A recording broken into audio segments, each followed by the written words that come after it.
Ration కార్డుదారులందరికీ పౌర సరఫరా శాఖ ద్వారా జొన్నలు, చక్కెర, కందిపప్పు అందరికీ ఇవ్వాలని డివైఎఫ్ఐ జిల్లా కార్యదర్శి నాగేష్ డిమాండ్ చేశారు. కర్నూలు నగరం ఇందిరాగాంధీ నగర్ లో రేషన్ బండి దగ్గర మొదట వచ్చిన కొంతమందికి మాత్రమే జొన్నలు, చక్కెర, కందిపప్పు అందించారు. తర్వాత జొన్నలు, చక్కెర అయిపోయిందని చేతులెత్తేశారు. జొన్నలు, చక్కెర కావాలంటే మొదటిని వచ్చి వేయించుకోవాలని చెప్పడం ఎంతవరకు సమంజసమని నాగేష్ ప్రశ్నించారు. ప్రభుత్వం గొప్పలు చెప్పడం తప్ప ఇచ్చే వాటన్నిటిలో కోతలే పెడుతుందని ఆరోపించారు.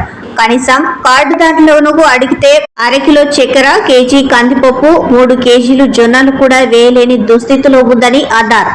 ప్రజలందరి కోరిక మేరకు వెంటనే చక్కెర, జొన్నలు, కందిపప్పు కొరతను తీర్చాలని డిమాండ్ చేశారు. లేని పక్షంలో రేషన్ కార్డుదారులందరినీ కలిపి ఆందోళన చేయవలసి వస్తుందని హెచ్చరించారు. కర్నూలు నగరంలో ఈ రోజు మేము చాలా రేషన్ షాపులను పరిశీలించాము. ప్రధానంగా ఇందిరాగాంధీ నగర్ లో 112 సచివాలయం పరిధిలో ఉన్నటువంటి రేషన్ బండ్లు వచ్చిన అక్కడ ఉన్నటువంటి కస్టమర్లందరికీ ఉదయం ఒక 20 మందికి మాత్రమే జొన్నలు, అట్లాగే కందిబ్యాళ్ళు, చక్కెర ఇవన్నీ కూడా అందుబాటులో పెట్టి ఇచ్చారు. ఆ తర్వాత వచ్చిన వాళ్ళకి ఎవరికి కూడా జొన్నలు ఇవ్వడం కానీ చక్కెర ఇవ్వడం కానీ చేయలేదు.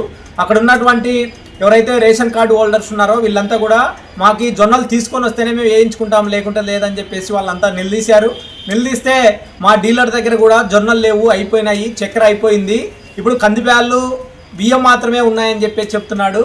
మరి ప్రభుత్వం ఏమో మీకు కావాల్సిన వస్తువులన్నీ కూడా మేము రేషన్ షాపుల ద్వారా సప్లై చేస్తామని చెప్పేసి పైన ప్రగల్భాలు పలుకుతుంది.